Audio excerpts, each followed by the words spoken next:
because we don't respond with the weapons of the world. Right. We don't respond with the means of the world. Right. We don't respond with physical violence. We don't go out and burn businesses and destroy cities and shoot cops. Yeah. And, we don't do that. Traditional, biblical, orthodox Christianity is not extremism. Yes. It's the norm. Today, I want to get into some more, maybe controversial, maybe not, but I want to address three things in particular. One, the gaslighting that's going on around the narrative of who Charlie Kirk is.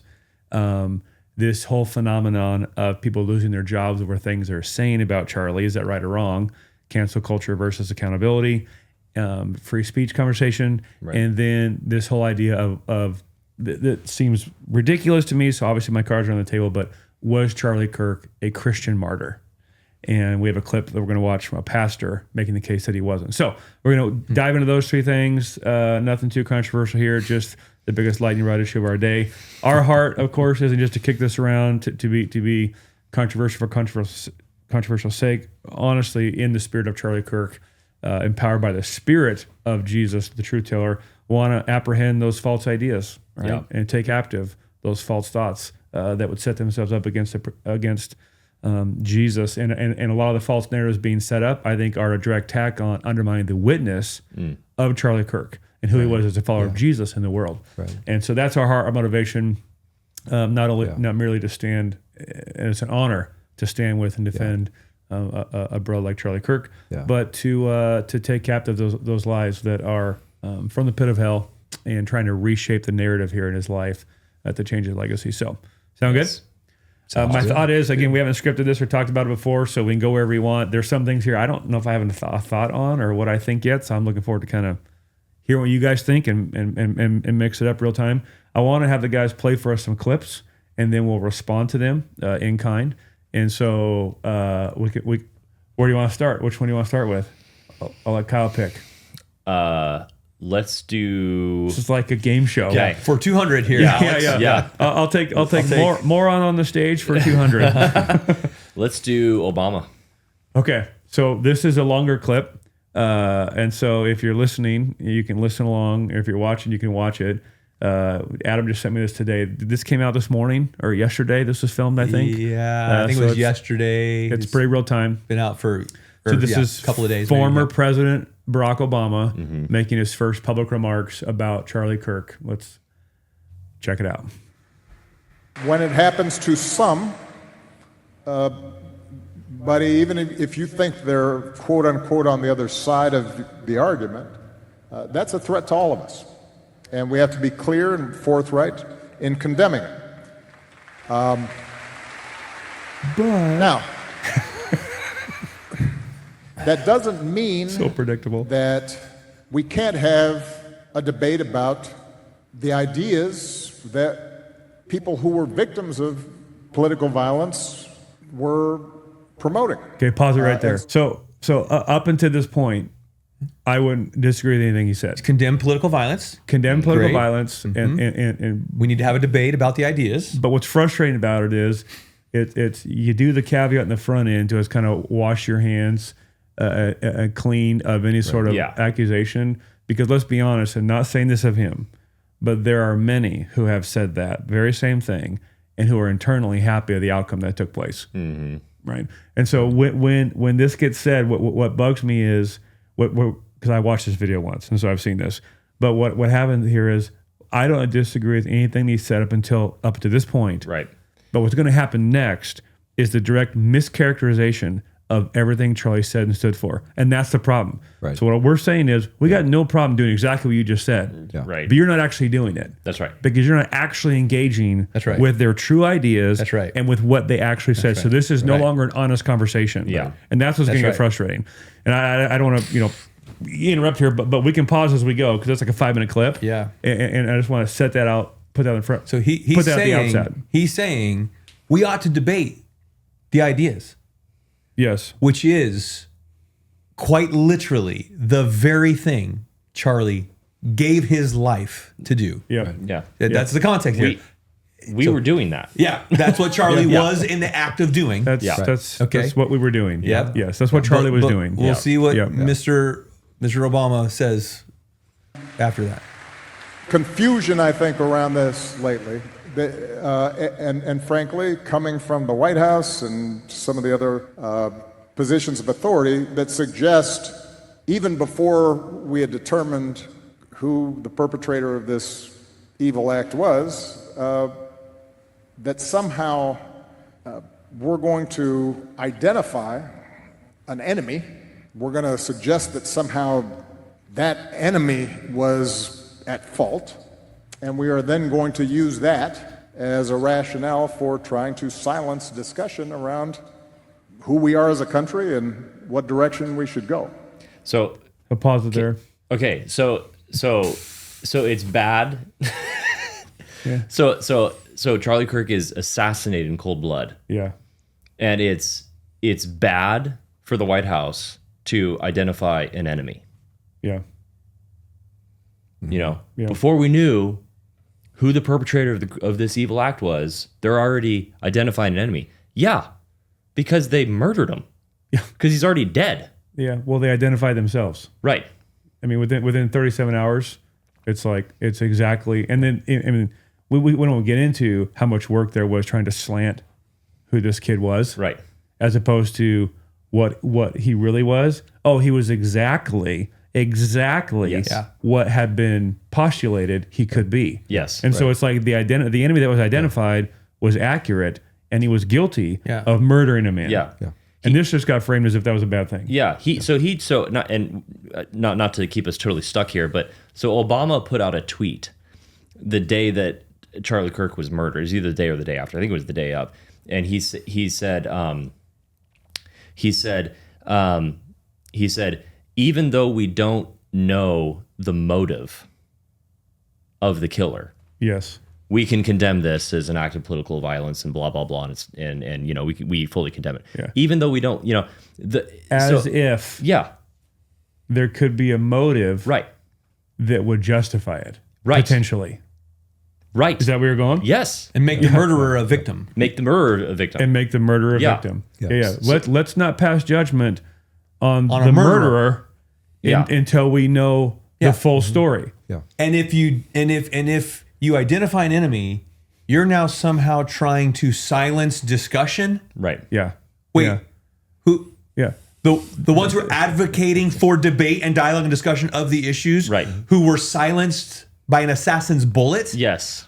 are now being Accused. told they are the ones perpetrating silencing of discussions. Yeah. I Wow. mean, it's this whole clip. Sorry, punchline. I mean, this whole thing is a masterclass example of gaslighting, in my Yeah. opinion, Yes. here, Yes. of grade A quality. So Yes. Gene's taught logic Yeah. for 30 years. So if you see anything that could get applied here, as far as like things like red herrings and things like, you know, a straw man argument, just help us walk us through this from a logic perspective at any time. Yeah, totally. We should name a new logical fallacy after Obama, the Obama fallacy. You know, just caveat your way into deception. okay, You know, okay. it's Yeah, like it's just yeah. what he does with caveats is. Yeah. Yes. Yeah. Yep. Yeah. Okay.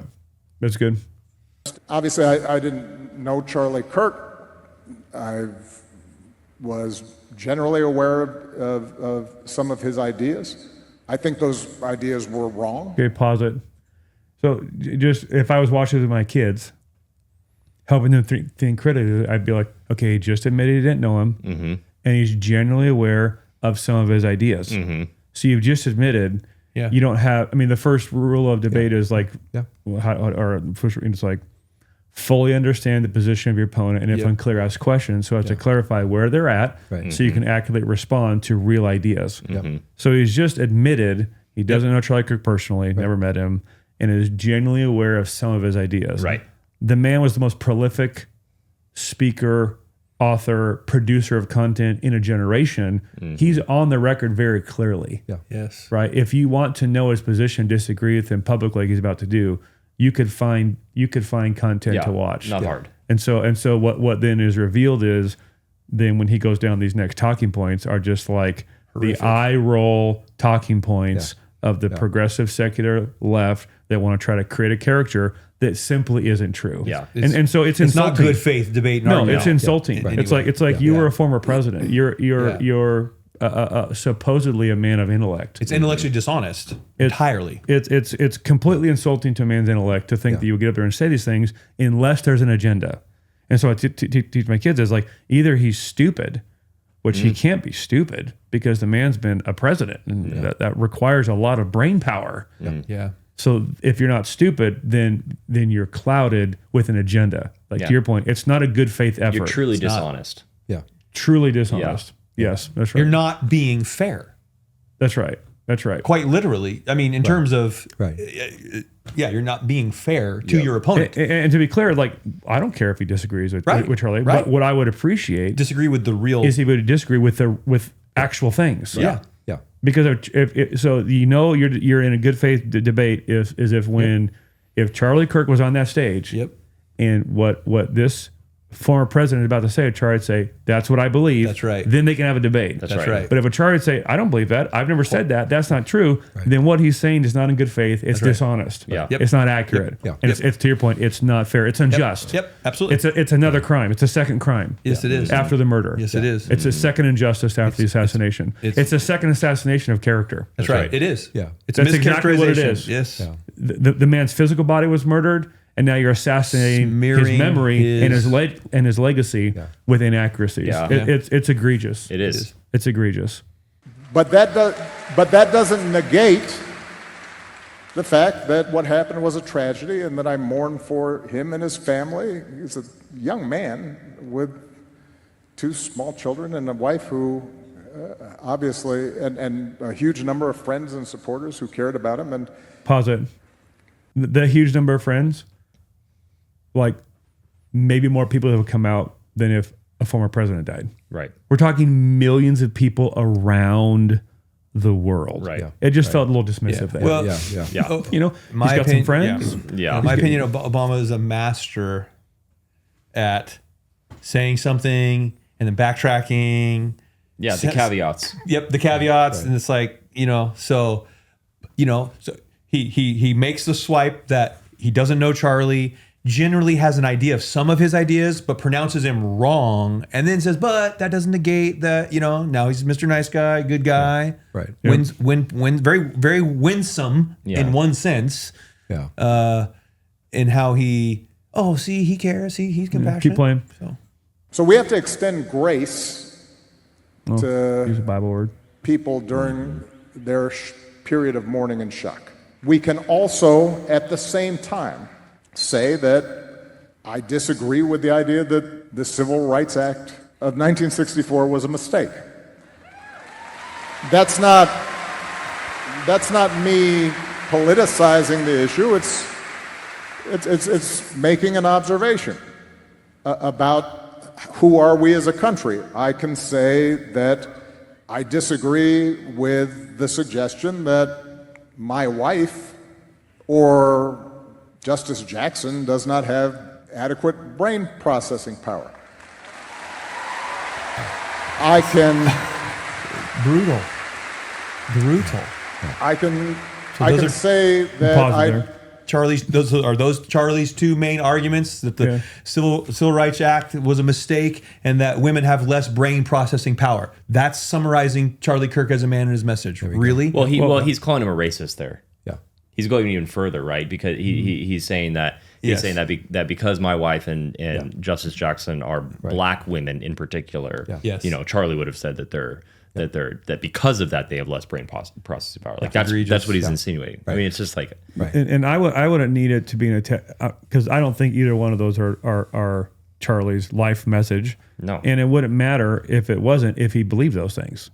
But what I'm saying is, if Charlie was on stage, listen to this, and it's like, that's what I believe. Now let's have a debate. Okay. Yeah. If Charlie was alive and sitting there, it'd be like, no. Yeah. That's not what I said. Right. That's not how I said it. Right. He's given very articulate, data-driven information and can prove objectively why he makes his case as to why the civil rights hurt particularly black people, and he points to the fatherless movement. Right. Government steps in. Yes. Dad Welfare step state. away. Right. He's having this conversation with African American black people, and they're like, "Yeah, we agree." right. Yeah. That's right. I mean, That's right. it's like this has been like an open discussion with data-driven, objective looking at what was the agenda behind it, right? What has it actually resulted in? Role of government. The role of government in the black family. Yep. And it's like this is a thing in a case that like black people that black voices are making. You know what I mean? And so but the way you frame it there, it's like a punching bag. Whether it's a red herring or a straw man, or it's like, well, no one could think that and be reasonable. Well, the way you said it, but that's not how he said it. That's right. The misrepresentation. That's right. And look to add to Adam's point, how slowly he's talking. Okay, and you can almost hear the remember plausible deniability. Don't be really careful not to say anything that I couldn't undo 2 minutes later. That's right. Yeah. I have a good friend who was a CIA operative overseas and was trained in reading body language, and they use clips, not even kidding. I believe it. In our own government. They use clips of Hillary Clinton and Barack Obama to train these guys how to read liars. Yeah, that's true. It's wild. Cadence, it's like body language, cadence, tone, stutter. It's like delays. When you are walking the light of nothing to hide, free flow of conscience, stream of conscience, boom, boom, boom, boom. But when you're calculating and weighing and caveating and like, what can I defend and what can I back away from? And I don't want to paint myself in any sort of corners I can't explain to a donor later. That's not what I meant. Then that's just this broken cadence because the brain, and he talked about this is a godless institution, CIA. The CIA is not a Bible school. Right. Okay. Right. And the CIA is saying the brain was not made to lie. And so it's having to like fight against. He would talk about how like people would say one thing, but their body's saying so. Like, do you agree with that? And they'd go, I totally agree with that. And their body is going, no, we don't agree with that. But their words are aligned. And so it's wild. The body can't lie. I'm not intelligent enough to talk more further than that on it. But I had him on a show actually, and he unpacked it. It's so fascinating. So I wish he was here unpacking what's happening. But the cadence is like, just spit it out, bro. Yeah. You know. And the thing is, like, he clearly started this whole train of dialogue intending to lie. That's right. Right? Yep. Yeah. Like he has his whole point, his whole agenda is to paint Charlie Kirk as an unforgivable racist to his audience. That's what he's trying to do. That's right. Like that's his agenda. So now he's trying to do it in a way with plausible deniability and this whole thing. And he knows it is a lie, right? It is very because you're on the record as saying you condemned it. Right. But then you're setting up the narrative that led to it. Yeah. Right. So it's a but. Yeah. It's one big but. Yeah. Yeah, he was killed, but. Right. Yeah, he was murdered, but. Right. Yep. Yeah. It's a second assassination on a man's character. Disagree that Martin Luther King was awful. I can disagree with some of the broader suggestions of that liberals and Democrats are promoting a conspiracy to displace whites and replace them by ushering in illegal immigrants. Those are all topics that we have to be able to discuss. Pause. Yeah, we should discuss them, bro. I mean, like that. This is mind numbing. What Charlie gave his life to do. He was. That's what we were doing. And again, he's misframing. He's entirely misrepresenting Charlie's positions on everything he said so far. That's right. Literally everything he said. Right. Yeah. He's completely dishonest. Yep. Misrepresents everything Charlie said. Misrepresents everything Charlie lived for and stood for, and then literally sits here and takes the moral high ground. That's right. Saying we should discuss these things. He was shot in the neck discussing these things. That's right. Oh, by the way, not in a room full of sycophants. That's right. And the home team. Right. He was doing it out on college campuses with people who disagreed with him. He was having actual courageous, open dialogue about these very things. It's mind-numbing gaslighting. Yes. And Charlie asks the question all the time, but he said, okay, so where's his liberal counterpart? Okay, who's going to the campuses? Yes. And saying to the conservatives, hey, if you disagree with me, you come to the front of the line. Yeah. That's right. Okay, and so this thing that he's urging, hey, this is what we need to start. Okay, again, that's what Charlie Kirk was doing. Yes. And that's exactly what they were not doing. That's right. exactly, and won't do. Yeah, That's right. Because their ideas cannot hold water in public debate. No, they won't. In open war of ideas. Right. Here comes still the most egregious part of all, in my opinion. We're getting into it here in the next 60 seconds. Oh boy. Yeah. And forthrightly while we still insist that in that process of debate, we respect other people's right to say things. We have to recognize that on both sides, undoubtedly, there are people who are extremists and who say things that are contrary to what I believe are America's core values. But I will say that those extreme views were not in my White House. Wow. I wasn't embracing them. Wow. I wasn't empowering them. I wasn't putting the weight of the United States government behind extremist views. Wow. And that is when we have the weight of the United States government behind extremist views, we've got a problem. Wow. So he's connecting Charlie Kirk's position as a Christian with his friendship with Donald Trump and saying the White House is now putting the full force of the government behind these ideas. What he's saying is every Christian in America is an extremist. Mm-hmm. Right. You can't watch 10 videos of Charlie Kirk without hearing him say to someone, like he said to the 14-year-old girl came up, what should I do in my life? Read your Bible. Obey your Bible and tell people about what's in the Bible. He would say that constantly. You hater.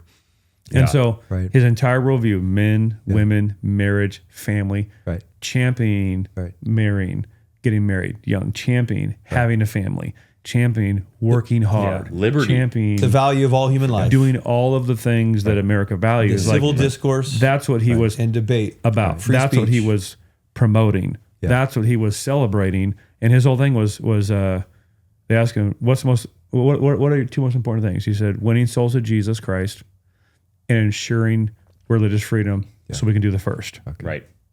Okay. He said that over and over again. Making heaven crowded. And that man just said that he's an extremist. Yes. And anyone who supports him is an extremist. Right. That's wild. Yeah. That is what literally the definition, you said it earlier, the definition of conservatism is appreciating and upholding the values of old. Right. And the definition of progressivism is pushing the line with new things and new ideas that to everyone else feel extreme. Literally by definition, progressivism is extreme. And he's the one that went into the White House and undid so many things that have been in our foundation for 200 plus years. Yes. And sitting here calling the White House that's trying to go back to those founding values, and the man who is promoting those founding values in open dialogue, labeling those men as extremists. That's the kind of language that gets people shot. Yeah. Because mentally unstable people hear that and go, I now have a moral obligation, negative world, to make sure that voice is silenced. Right. Yeah. It's mind-numbing gaslighting. Right. And that's where he was going all along. That's right. Like that, like when he starts off on that train of thought or that dialogue or whatever, it's like he knew exactly where that train was ending. He knew exactly where he was getting to. And so, caveat this and caveat that and pretend to be the guy who's calling for who's the moderate middle. The moderate middle and calling for we have to be able to debate these things. We have to be able to talk openly about these things. And we mourn his death and we grieve his loss because he's a young man. He's saying, and it's just all like it's hard to fathom how disingenuous he is. That's right. Yep. It's. I mean, I'm like, is anyone watching that thinking, "Oh wow, Obama's just so great"? You're right. We should have open dialogue. Boy, I mean, like, when's the last time you did that, bro? It rises something in you where you're just like, you're talking about the guy they just shot doing it. Right. When's the last time you had a non-curated event where it was open flow of ideas you were engaging in? Ever? Yeah. Outside of a presidential debate that was highly controlled? I mean, it's just, it boggles the mind. So part of my question is, what's the response? How do Christians respond to that? Right? Because we don't respond with the weapons of the world. Right. We don't respond with the means of the world. Right. We don't respond with physical violence. We don't respond. We don't go out and burn businesses and destroy cities and shoot cops. Yeah. And, we don't do that. So how do Christians respond to that?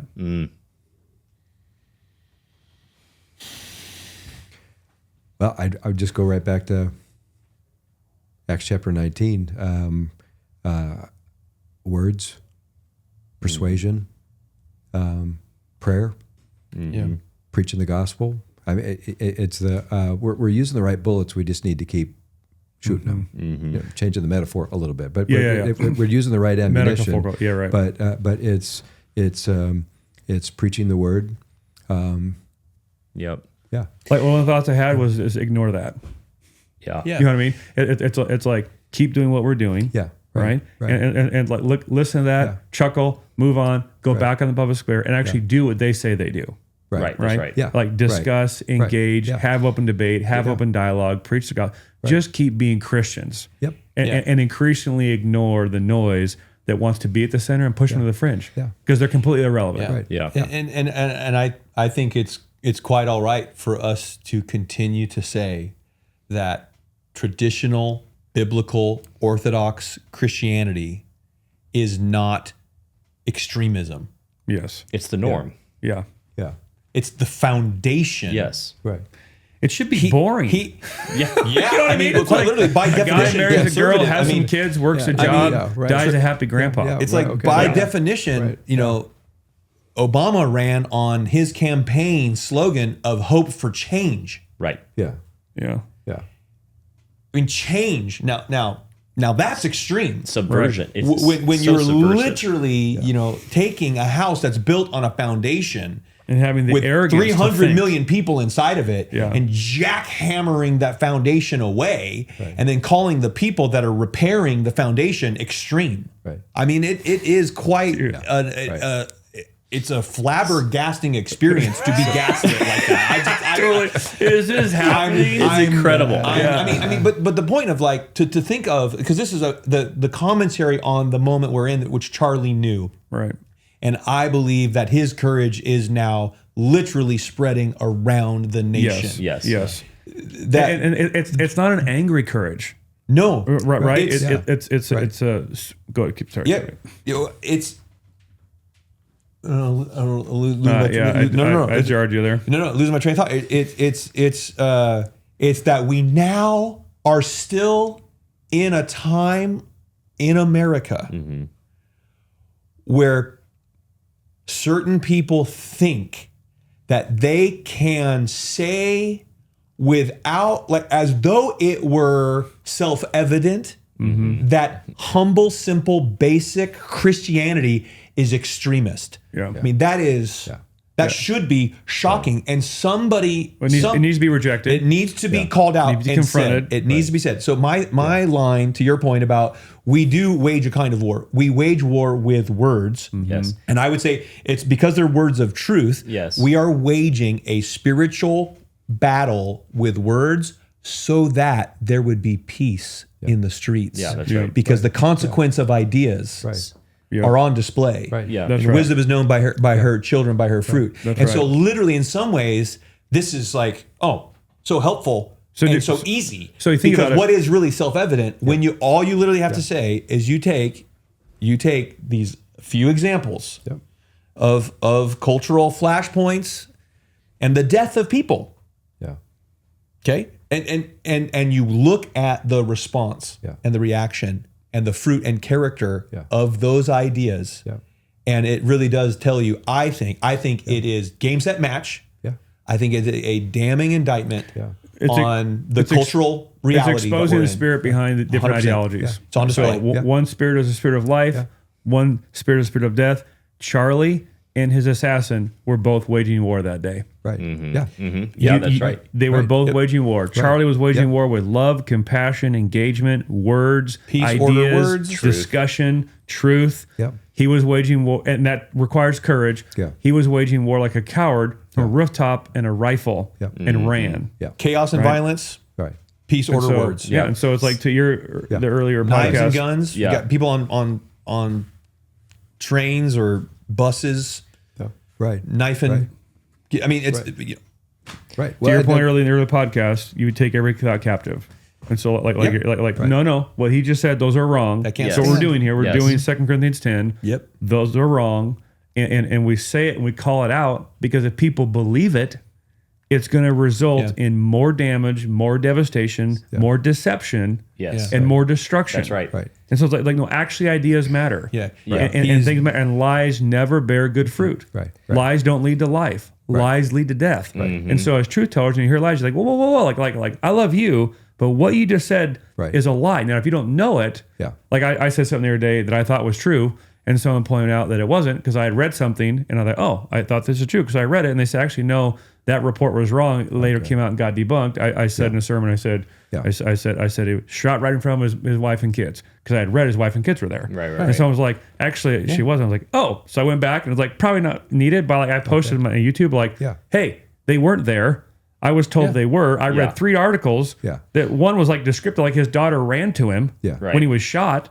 And like, that's pretty descriptive. I read that. And then later it's like, no, their daughter was in there. And it's like, oh, thanks be to God, they weren't there.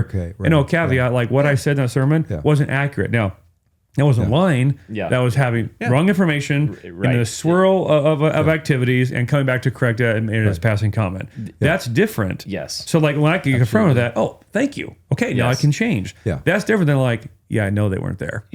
But I want to make everybody think they were to manipulate it or whatever. Like, no, now we're lying. So what I'm hearing is it's like building strongholds. Building strongholds. And so it's like, no, do you know that what you're saying is wrong? Do you know, do you know he said it? And do you know he believed it? Or are you working with assumptions? Or are you working with lines people have given you? You have an obligation as a public figure to go, is this true? Did he say these things? Because if he didn't, I don't want to say he did. And because I don't want to look silly. And so it tells you how far that the left has gone when they hear a man publicly lie and mischaracter someone who has so much public data on record to fact check if you wanted, and they clap and believe it as opposed to go, oh, that's actually not right, because they're choosing to believe it themselves. You were going to say?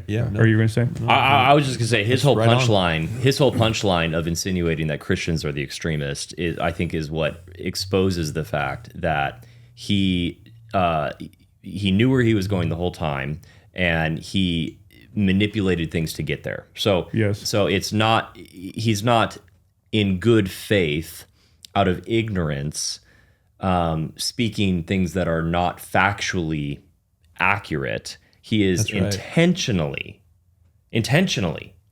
maligning and slandering Charlie Kirk in order to make the point Christians are extreme. Christians are the extremists that we need to watch out for. Like the whole thing is wicked. It's truly wicked. And you read the Psalms, and that's one of the chief characteristics of the wicked in the Psalms. They slander. Right? They slander. And so that's why David's always crying out in the Psalms. One of his prayers to God is, my enemies are saying this about me. My enemies are lying about me. They're saying, Psalm 3, many are saying of my soul, there is no salvation for him in God. They're speaking slanderous lies on purpose, knowing exactly what they're doing. Like intentional, malicious slander. Those are, it really is a war of words, right? It's a war of words. Those are the, in word form, weapons of the demonic, right? That then actually lead to blood, right? That actually lead to. So it's like, and this is divergent a little bit from this clip, but it's like there's this incredibly influential leftist, influencer streamer guy who said in the wake of Charlie Kirk's assassination, he said, no, conservatives should be afraid of being killed. He said that. Conservatives should be afraid of being killed. Wow. Okay. So. Well, right, but if and this is what Charlie was so good at doing, is just peeling back the veneer. Okay, just going down in those conversations. It was kind of like let me help you understand the foundations of your worldview, and so he'd peel back a few layers. Okay, and always what you wind up with at the bottom is death and barrenness. That's right. So if that's true, and it is, then assassination is just the we've been catechized. Okay, you've convinced us that death and barrenness is the way. Abortion, euthanasia. I think, and I'm going to check the figure this afternoon, but I think euthanasia in Canada is becoming one of the leading causes of death in Canada. Okay. Is that wild? Yeah. Okay, so death and barrenness. That's when our you inculcate it with societal people with the suicide. spirit of When you the dark adopt, side, you just kill yourself. That's right. So you eradicate yourself. That's right. So, but praise God, because those foundations are being revealed, exposed. Yes. And we say, okay, go ahead, peel back the layers on ours, and what you have life and fruitfulness. Yep. That's right. Okay. Yep. Jesus is the life. Yeah. And he calls us to life and fruitfulness. And if you want to, that's what we're arguing for. Yep. And that is going to be the fruit of the things that we teach. Yep. And what you're arguing for is death and barrenness. Yep. And don't be surprised. Don't be surprised when people say, "Oh, okay, well, if that's our motto, If that's our mission statement, Which is if that's why our mission statement, then I've said it, I think before our previous podcast, where it's like all godless systems of governance end in bloodshed, chaos, and disorder. Poverty and human suffering is increased everywhere. Those ideas, ideologies are adopted. And honestly, in our nation today, you don't have to look further than the American city. The American city reveals the evidence of godless ideas in positions of leadership, setting policy, establishing. I mean, I'm not saying every city, but we could go down. There's statistics. We could go to the example, Chicago and Houston and wherever. I mean, we're here. Seattle, Portland. Okay. And you look at the increased disorder, poverty, the social ills that are directly linked to, again, there's tons of data that show this, whether it's fatherlessness, the breakdown of the home, the different ideas that get applied, and it produces more human suffering. And so when you remove the foundations of a biblical worldview and these things, you end up with more human suffering and eventually literally insanity. What makes this clip so Christ or chaos. What makes this clip so egregious is you have a man on stage talking about another man who was holding peaceful dialogue and discussions in public and was savagely murdered. And the guy who gets labeled the extremist isn't the guy on the roof with the rifle. Yeah, that's incredible. That's right. Incredible. That's incredible. It's wild. It's wild. I mean, you just have to stop and just let that settle. You do. The guy on the roof with the rifle who was living with a dude who was biologically transitioning to try to become a woman in their parents' home who shot another man in cold blood is not the extremist in the picture. And it's not the one we're putting the spotlight on. Because we don't know what his motives were. Because we don't know. But the guy who promoted reading your Bible, obeying the Bible, and teaching others about the Bible, that's the extremist. It's mind-numbing darkness. And we'll say this now, the people that disagree with us and want to clip things and push lies, they won't play this part, but we're going to say it so it's on the record so that if someone wants to be intellectually honest and go listen to this conversation, they can hear it. But they'll take this very conversation and they'll make it about left or right or white or black. Four white guys, just watch what they do. 4 white guys talking about a black guy, right?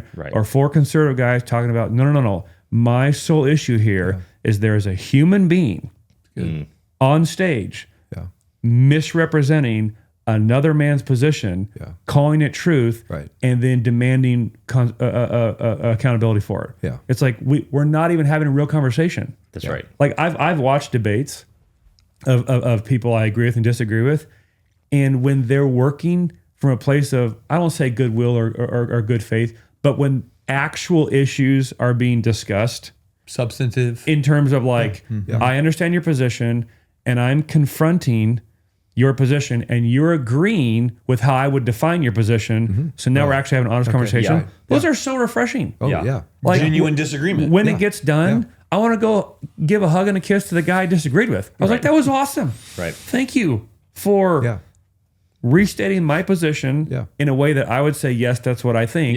Thanks for being honest.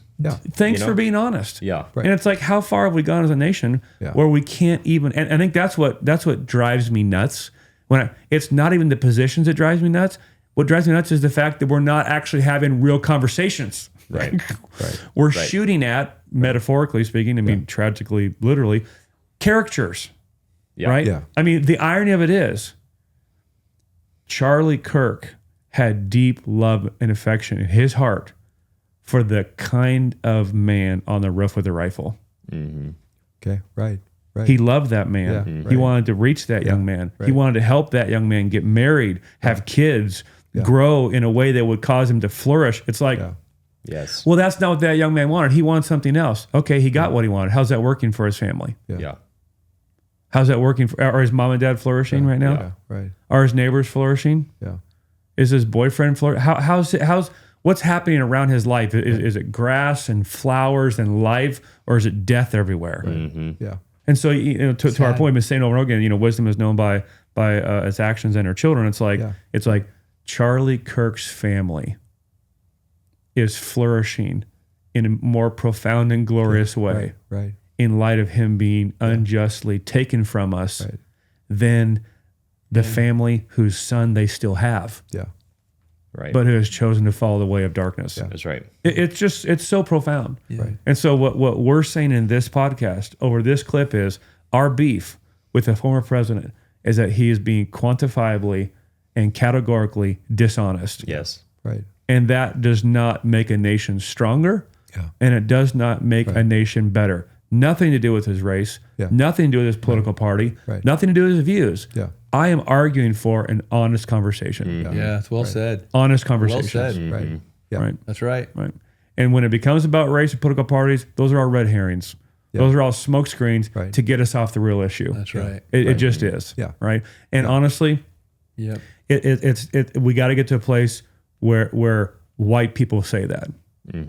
Yeah. Because there are honestly some black pastors who are keeping their people in proverbial spiritual slavery by preaching a racism that isn't there. That's right. Right. Yeah. That's true. I mean, just straight up. Yep. Right. And these aren't my thoughts. These are like behind the curtain thoughts of black pastors watching what's happening and don't know what to do. And they speak up. Now they're Uncle Tom. Yeah. Right. And so they're like, we can't. This proves that it's not actually an open, honest conversation. It's gaslighting. It's a pre-commitment. It's a pre-commitment to lies. That's right. That's right. Yeah. But because if you take away the reality of racism, you have no fire No. to stir up the base. That's right. Right. That's right. Right. Because it's an easy punching bag. It's kind of like when oppressor oppressed. when comedics go to sex, it's like, oh, Yeah. Yeah. the easy punchline. Yeah. You know what I mean? It's just the easy laugh. It's just Lazy. the cheap laugh. It's lazy. Yeah. Jim Gaffigan, I don't know where he's at now, but I heard him one time. He's like, I resolved to work clean. And he kind of said it, I'm going to butcher it here. So, Jim Gaffigan, I apologize. But it's something like, not necessarily because like a moral conviction, but because it was the harder way. Right. He's like, I want to be a better comedian. Right. Okay. Right. Yeah. And just the sex joke and the language, those are the cheap laughs, right? So that's what make Nate Bargatze so great. Yeah. Bargatze Yeah. today, right? Yeah. He's really Right. clean and he's highly intelligent. I'm making an comedy, analogy but switch yes. here, so pivot here. Yeah. It's like it's the same with race. Yeah. It's like when you pull a race guard, it's just red meat to the base. Yeah. Right. And all intelligent dialogue goes out the window. Yes. All ability to have a rational conversation based on facts and objective reality and truth goes out the window. And now it's like emotion gets influxed and like, has there been great injustices in our nation? Absolutely. Yeah. And 600,000 white people died to fix it. Yep. That's never happened in the history of the world ever. Right. Yep. Right. Christians fought to end the slave trade. Yes, absolutely. I mean, it was the Christian abolitionist that was driving the worldview that did away with. And it's kind of like, here's what darkness is like. This is like William Wilberforce. bureaucrats, right? The definition of bureaucrat is the one who works with a problem, not fixes a problem. Like they just love to kind of roll around in it, right? Let's just roll around. It's like, no, I want to fix it, move on from it. Yeah. It's like racists want to roll around in the problem. But actually, it's. I mean, you listen to like these like Denzel Washington and what's the other great actor? It's got the big deep voice. Morgan Freeman. Like these men of great character and truth are like, how do you end racism? Stop talking about it. Right. That great clip. They're like, what are we doing here? Like we've moved on. I've moved on. Why are you still talking about it? It's just wild. Right. So it's like bureaucrats and racists. You know what I mean? Right. Roll around in the problem, never move on from the problem. Yeah. Right. Right. You know what I mean? Because Totally. it's an easy punching bag. It's gonna get people emotional, They stop being rational. It's going to infuse the base, and when you create classes, you can then target classes for votes. Right. Wild. Right. It exposes the spiritual nature of the war because, like to your point, that it's red meat for the crowd. When they jump all over it, it's like, well, yeah, because they feed on lies. Yes. And it's like, well, which team is that? Mm-hmm. Right? Who's the father of lies? Yeah. Which team is that? Yeah. So it really does expose. Yeah. It's like the reason why we can't find that true, not in a cliche way, but in a true way, that actual common ground of let's be honest and genuinely search out the truth together. Yes. The reason we can't do that is because the dominion of darkness has a pre-commitment to not do that. That's so good, we have bro. a pre-commitment to lies. Yeah. That's right. Right. That's right. Yeah. Yeah. Yep. Job security to suppress the truth. That's exactly right. Yep. So like we the three categories, the biblical categories of Proverbs: wise, foolish, evil. Mm-hmm. Right. Oftentimes, pastors will, in the past, shape sermons to try to address the wise. Address the evil.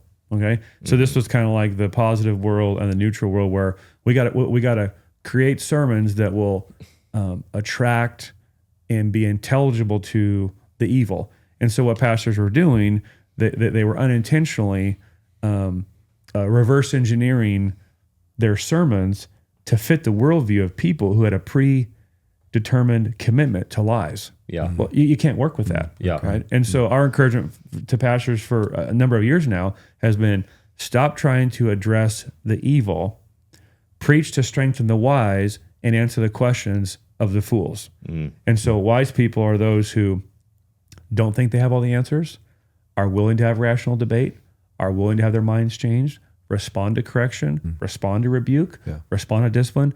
This is by definition the one who is wise, according to Proverbs. Yeah, that's right. Yeah. The fools are the ones who don't know what they don't know. And these are, I don't think our children are born evil, they're born fools. They're born fallen in sin, and that makes them fools, right? Yep. And so we instruct them with the word of God. We instruct them with the standard. We instruct them with consequences. Right. And so you teach a fool, and you give consequences to a fool to hopefully connect the dots for them between choices and consequences, so they would grow in wisdom and become wise. Right. What the church has to understand is there is a category of people who are, by definition, categorically evil. They do not work with good intention. They are not. Right. Are not working in good faith. Yeah. They do not actually want the truth. They are only seeking to engage you to the degree that they can use whatever they get from you to hurt you. Right. Okay. Yeah. And so this is a very important. These are bloggers. This is journalists. This is, you go down the line of people out there who, I mean, like, I've lost track of emails that I've gotten in the middle of the night. Right. We're writing this article. We'd like to see if you would be willing to weigh in on it and get your side of the story. Midnight on a Friday. I read it on a Monday and click on the link, and the article got posted Saturday morning. Oh. We reached out, but there was no response. We reached out, but there was no response. So now they get to say they tried. They get to cast the light of doubt on you that you're trying to hide something because you didn't respond. Right. Yeah. When in reality, they had no intention of listening to you or in good faith using your information to potentially change their story. The story's already written. Predetermined. They're looking for a quote. Yes. Yeah. Right? And so that's the world we live in. Right. And so you have to have the wisdom to discern, is this a wise person who will be instructed? Yeah. Is this a fool who doesn't know what he's talking about but could potentially be instructed or corrected into wisdom? Yeah. Or is this an evil person working for my demise? Yeah. And you give time and resources to the wise. You give instruction and consequences to the fool, and quite frankly, you ignore the evil, because whatever you give them to weaponize against you, and whatever time you give them will be wasted. Right. In this clip, proving, right? And here's the thing: it's come out. It's oftentimes you know someone's working in the realm of evil if they refuse to engage you in open dialogue and debate. Right. Hey, you don't agree with me? I don't agree with you. Let's have an open conversation so we can be accountable here. and have an open dialogue, discussion of ideas, and see where it goes. Quite honestly, and this is going to sound weird, we got to wrap this up and land this plane. That's why I kind of enjoy Bill Maher. Right. Yeah, I mean, he's not on my team by far, but he's willing to have people on that disagree, and we're hit the tape, record, and let's talk. Yeah. And I'm like, I respect that. Right. Charlie was on Bill Maher. Charlie was on Bill Maher. Charlie was on there. Yeah. And like I respect that. Yeah. And Bill Maher's like, I liked him. Which that kind of tees up, which we may not get into it another time, that another conversation to have about free speech. Yeah. Yeah. You know, it really does. You know, Yeah. How long have we been going? Hour and 2 minutes. Okay, let's wrap this up. There's this great little clip from where I didn't watch the whole thing, but Charlie Kirk goes on Bill Maher's podcast, and they're sitting in his kind of I don't know, his man cave studio there, and he's got these big. He's smoking a cigar. He's drinking. He's smoking. Well, he's probably smoking weed. Yeah, you're right. Charlie talked about it later. He was he was smoking weed the whole time, and so Bill Maher was. Bill Maher was. Not Charlie. Not Charlie. But it's funny because Charlie's just comment. Don't want to participate in any smearing of Charlie's comment on that was like I might have for the first time gotten high because of all the secondhand smoke. You know what I mean? He was like, but Bill Maher was like, hey, you want some? He's like, no, and Charlie's like, very respectfully, he was like, no thanks. And Bill Maher's like, oh yeah, you probably don't smoke weed, do you? And Charlie's like, no. And Bill Maher goes, oh yeah, you're super Christian, aren't you? And he said he's being a comedian. He's this is going to be great. You're super Christian. No fun, Kirk. What's so great about that, right? Is it's to your point. Is that Bill Maher's not in that. Bill Maher's not trying to maliciously slander him. Right. He's not. He's fully recognizing. Oh yeah, you're not just like a kind of a Christian. You're like a fundamentalist Christian, right. And meanwhile, Bill Maher, I'm over here. I'm this atheist, whatever, Right. Not married, no kids. Yeah, totally. But he doesn't buy the extremist. He doesn't buy the extremist. That's exactly the point. Argument. That's exactly the point. He goes on to say like. We're told they're these extremists and they're these radicals. They're the nicest people you ever meet. Totally. Like they're kind of normal. They're the nicest people you ever talk to. It's super. It's very endearing. You know what I mean? Yeah. And it's like, and honestly, we should pray for Bill Maher because it's like he might be in that. And yes, we're all born in sin, and but it's like he might be in that category of someone who could truly be. And we all know that no one can be persuaded without the power of the Holy Spirit. Which is kind of the whole point of why this is actually a spiritual war, right? Yes. But Bill Maher, he might be low-hanging fruit. Yeah. Totally, man. For the gospel. He might actually... he appears more of a truth seeker and truth speaker. Genuine. He wants truth to be spoken. Yes.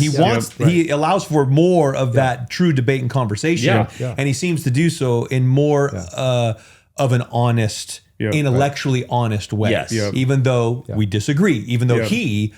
has fun poking and mocking at. Well, he'll say things that are just he's provocative eye-rolling and like but you're like, but it's different. It is different, and that's why we say anyone genuinely searching for truth can only and always end up at the foot of the cross of Jesus Christ, that's right. who is the source of all truth. That's right. And so it's like that's why whether it's a Jordan Peterson or a Bill Maher who's like who appears to be genuinely in the pursuit of truth, you're like. The kingdom is near. That's right. The kingdom is near. That's right. So, to people who are listening, it's like, well, what's the action step? Well, first know the truth. Mm-hmm. Yeah. I mean, the biblical illiteracy at all-time highs. Yeah. When we've never had more access to more truth. You should have Logos Bible software. Yeah. You should have a Bible that is well worn. You should be under go to church. You should be in church under the preaching of the Word of God. Yeah. A Bible-believing church. I preach 4 times a weekend to remind myself of the truth of the word that I want to follow. Right. I mean, honestly, sometimes being a Christian isn't so much, it's not that it's hard to learn new things, it's that we're forgetful of things we already know. Oh, yeah. Right. I mean, honestly, it's like don't think of Christianity as so hard because of all you have to learn. Right. Think of it as hard because of simple things he's called you to obey that you don't want to do. Right. Yeah. Right. And so action step, we can't make war in the heavenly realms if we haven't used the physical tools God's given us of His Word. Right. I mean, and Charlie Kirk knew the Word of God, and to the points you've made, had an ability like nobody we've seen in a generation to connect the Bible to all of life. His political theory was built on his biblical theology. That's right. Yes. That's a big deal. Yes. Gospel was a center, not a boundary, as you made the point last podcast. And so, because the gospel was a center, it gives us not only the right, but the obligation to connect all of the dots, to take thoughts to captive. everything that orbits around Yes. it, including gender and sexuality and marriage and children and family and business and marketplace economics and politics and everything, and music and food and creation and science and the arts. It's all under the realm of Christ, and when it's under His reign, it flourishes. Right. And when it's under the rule of darkness, it dies. So, thank you, man. Hey, everyone. Pastor Josh here. Thanks for listening. Don't forget to rate the podcast, review, follow, and share. And if you want to support Stronger Man Nation, you can go to strongermannation.com/give to help keep unwoke, uncensored, straight talk Bible teaching coming to you for free.